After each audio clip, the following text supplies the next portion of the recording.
Shalom, salam sejahtera bagi kita semua. Assalamualaikum warahmatullahi wabarakatuh. Namo Buddhaya, Om Swastiastu, salam kebajikan. Perkenalkan, nama saya Jennifer Malempi, mahasiswa keperawatan semester 6, mahasiswa ahli jenjang Universitas Sariputra Indonesia. Pemohon. Saat ini saya akan membawakan sebuah topik yang berjudul ajaran Buddha atau filsafat Buddha.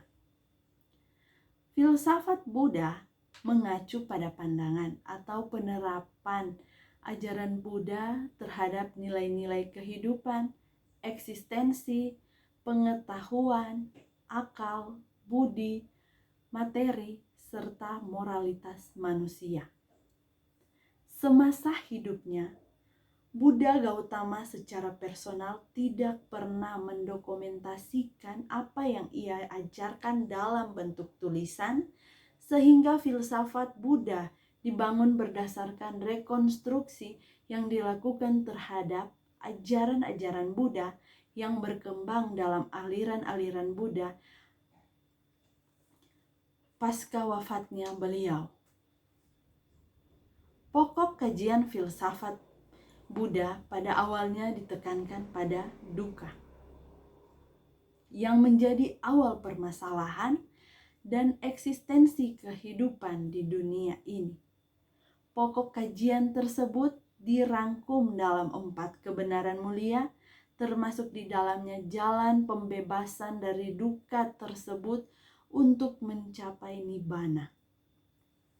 Ajaran Buddha dalam perkembangannya memiliki cakupan yang sangat luas. Dalam tinjauannya, ajaran Buddha pada masa-masa awal dapat direduksi menjadi beberapa pondasi dasar, yakni pertama, 4 kebenaran mulia, kedua, jalan mulia berunsur 8, ketiga, kama, dan keempat, kelahiran berulang atau punarbahwa. Yang pertama, 4 kebenaran mulia. Salah satu ajaran dasar Buddha dikenal sebagai 4 kebenaran mulia. 4 kebenaran mulia merupakan ajaran Buddha mengenai dukkha atau penderitaan. Menurut ajaran Buddha, untuk menghindari dukkha, maka manusia harus memahami 4 kebenaran mulia, yaitu pertama, kebenaran tentang penderitaan atau dukkha.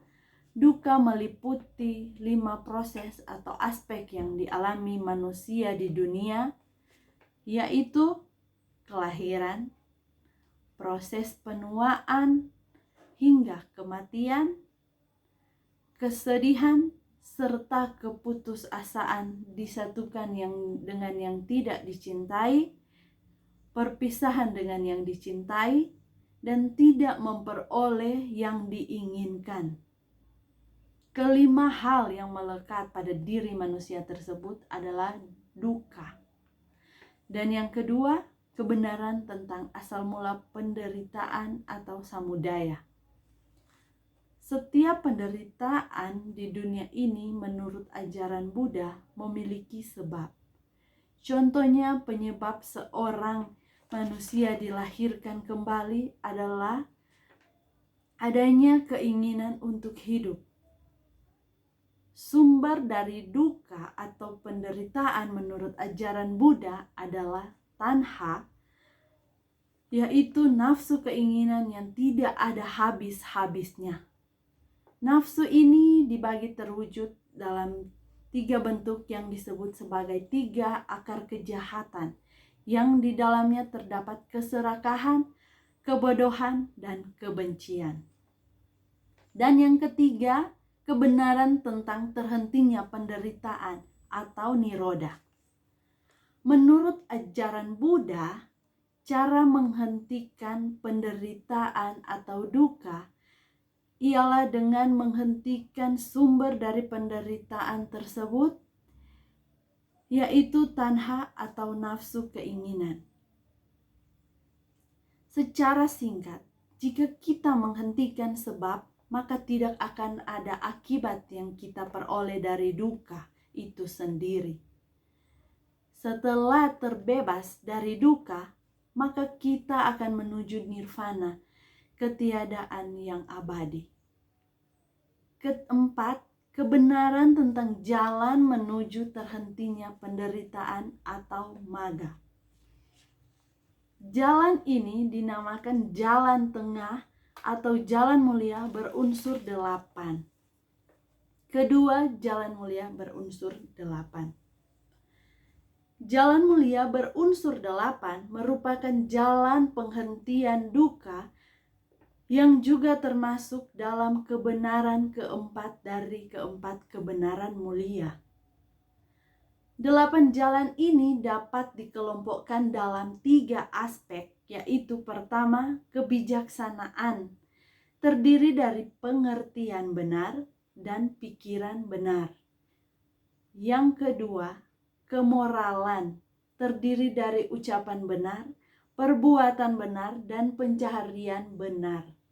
Ketiga, konsentrasi, terdiri dari daya upaya benar, perhatian benar, dan konsentrasi benar. Ketiga, kama. Kama atau karma dalam bahasa Sanskerta secara harfiah berarti perbuatan atau aksi. Istilah ini merujuk fenomena bahwa setiap aksi atau perbuatan pastilah membawa konsekuensi. Ajaran Buddha, patut atau tidak patut, dan kebiasaan yang bermanfaat atau merugikan akan membawa kita kepada suatu konsekuensi yang sesuai. Kama menempatkan individu sebagai penanggungnya.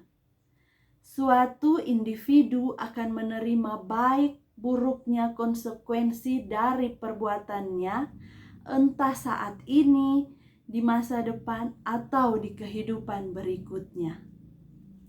Dan yang keempat, kelahiran kembali atau purnabhava. Kelahiran kembali merupakan suatu proses menjadi ada atau eksis atau lahir kembali dari suatu makhluk hidup di kehidupan mendatang atau setelah ia meninggal atau mati. Proses ini berkaitan dari kama atau perbuatannya suatu individu pada kehidupan lampau. Terjadinya kelahiran kembali pada suatu makhluk mengindikasikan bahwa makhluk tersebut masih memiliki keterikatan duniawi. Ajaran Buddha mengajarkan untuk menghindari kelahiran kembali melalui jalan mulia berunsur 8. Demikianlah topik yang bisa saya bawakan pada saat ini. Semoga bermanfaat bagi kita semua. Namo Buddhaya dan Sabe Sata Bhavantu Sukhitata. Semoga semua makhluk hidup berbahagia. Terima kasih.